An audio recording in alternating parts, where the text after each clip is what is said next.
We are going to cut Millie in like a long soft fringe, really simple shape to cut in. Some people struggle with it. I've showed various ways in the past. I'm going to show a slightly different way today, so in case you kind of don't get or didn't like the ways that I've done in the past, then there's always more than one way of doing these things. So the first thing we're going to look for is where Millie's hairline kind of drops back.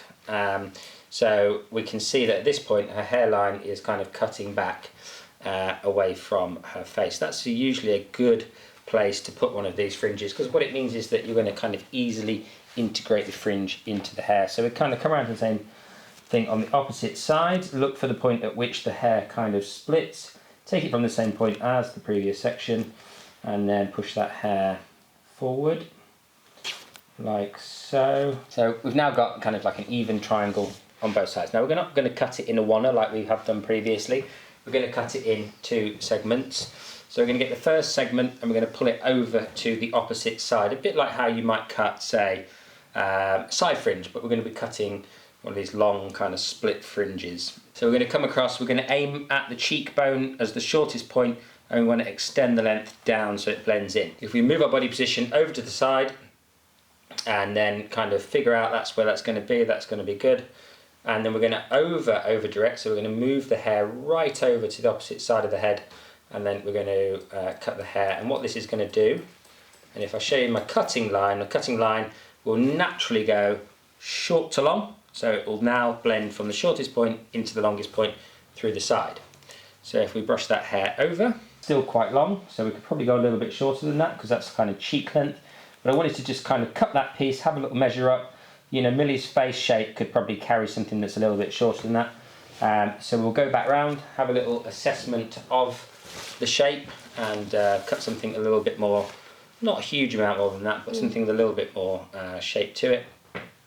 So if you want more shape, then you don't want to come round so far. This will kind of protect, moving your body right over to the side will protect quite a lot of the length.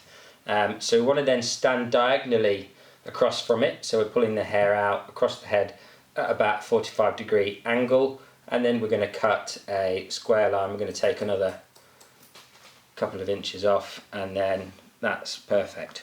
Right onto Millie's cheekbone, because she's got quite high kind of cheekbones, and that'll look way better when it's blow dried and actually like bend and integrate into her hair.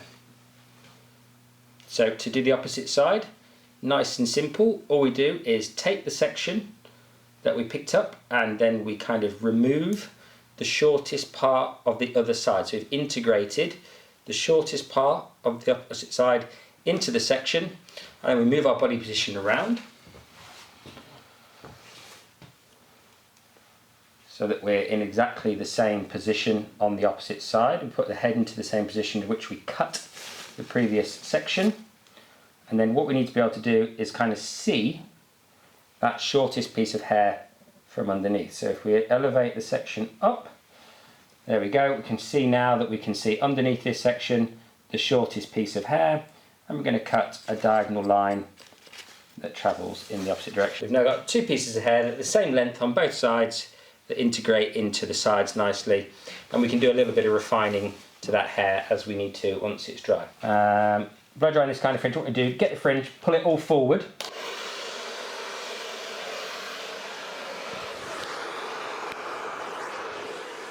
Very, very simple, just come in and we're just going to pull the hair straight forward, and it's dead easy.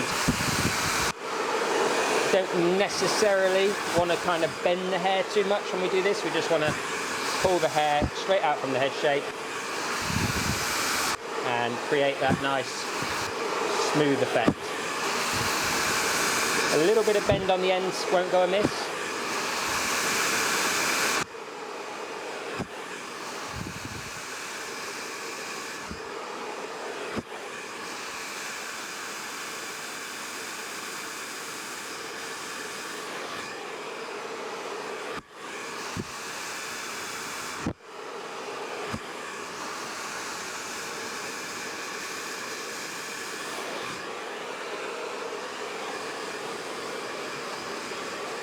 Blast the hair into position, put it into the parting that's going to be worn, and then kind of refine once the whole shape's dry.